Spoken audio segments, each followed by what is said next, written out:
takoyaki. Wow! Ay, siya. Nakita dito na parang nag-iisa ano to eh, nagbebenta ng fried noodles. Tama no? Na may takoyaki. Wow! Tara. Marami na rin po siya. Tapos minsan na pagkakamalan nila puro toge lang. Totoo. Pero yung kakulay niya lang talaga. Ayun oh. Ilang pieces mami takoyaki niyan, ma'am? 4 pieces. 4 pieces. So mga tol, no, ito ang kanilang 69 pesos. Boy peanut. Oyster sauce, konti lang. Korean. Ano sa'yo? Fried noodles with takoyaki at dalawang siomai. 69 pesos. Tara. Marami yung noodles, tsaka marami rin yung toge. Not bad. Siomai, homemade. Men, gusto ko ham and cheese with matching keso sa ibabaw. Tara.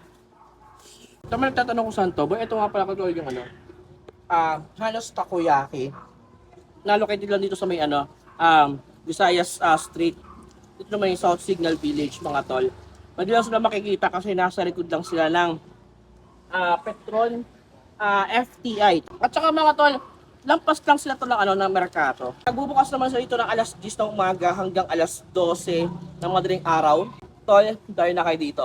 Tara, kain tayo.